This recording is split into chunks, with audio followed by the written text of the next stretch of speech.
Welcome back. Let's continue our discussion of what this scalable idea means. You remember that we talked about the kitchen and how, similar to a kitchen, we have to give instructions to our machines to produce a result. And in the previous video, we talked about this function, finding Nemo. Let's measure the performance of this function. Well, JavaScript gives us a nifty little tool that comes built in to the browser, which is where we're running this code. So depending on your language, you might not have this option, but you will have different ways of measuring this. Don't get too hung up on this. We want to use this as an example to measure how long it takes for this function to run. We can do this in JavaScript by saying, let's say time 0 is going to equal performance that comes built in to the browser, and we just say now. And this t0 is going to start this timer before the loop happens. And then when the loop ends, I'm going to have another timer called t1. And this is going to equal performance.now. So we have two timers, one at the beginning, one at the end after the function goes through the loop to find Nemo. And then at the end, we'll just do a fun little console.log, and we'll say that the call to find Nemo took, and we can just do a simple t1 minus t0, and then we'll say milliseconds, because it's going to give us the results in milliseconds. Let's see if this works. I'm going to run this code, and let me add a space in here. And we see that it took 0 milliseconds for this code to run. Let me run that again. 0 seconds, again, 0 seconds, 0 seconds. And if I keep clicking it, I see that, oh, now it takes a little bit longer. And that's because this is really fast, right? Our computers, machines are extremely fast in this day and age. And because we're only looping through this once, well, it takes almost 0 milliseconds. And the display just rounds this down. But what if we had a bigger array? Let's say that we have an array over here that has const everyone, and it has all the characters, or at least a lot of the characters from the movie Finding Nemo, which if you haven't watched it, amazing movie, highly recommend it. Anyway, we see that we have a lot more characters now. So instead of just having a single array, let's have the array everyone in here. And this array now has a lot more items. It has 1, 2, 3, 4, 5, 6, 7, 8, 9, 10. That's 10 loops in here that we're going to do. If we run this, we see that the time is still the same, pretty much 0 milliseconds, sometimes a little bit more, and the time changes all the time. But we don't see that much of a difference, do we? I mean, we went from 1 loop to now 10 loops, but it's still super, super fast. And again, that's because our computers in this day and age are quite fast. The difference between 1 loop and 10 loops is not that big. But let's do a little fun trick here. In JavaScript, we can create a large array. Let's just call it large.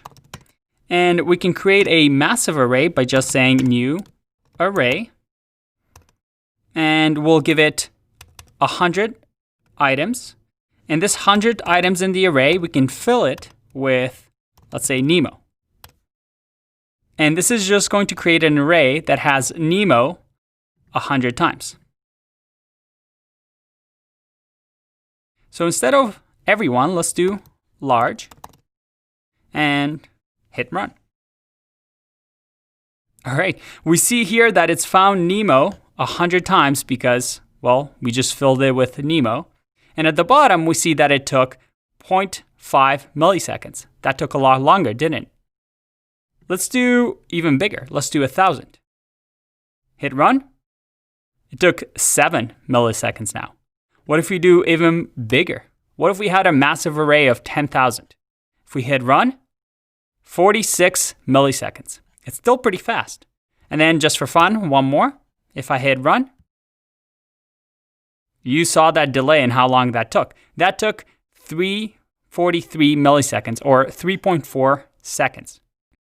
Now, what do we just see here? Well, we see that as our input grew, our function, find Nemo, became slower and slower and slower. Our runtime, how long it takes to run a certain problem through a function, increased. But here's the problem here. If you take this code and run it on your computer, well, your time is going to be different than mine. And I'll leave this code at the end of this video so you can play around with it.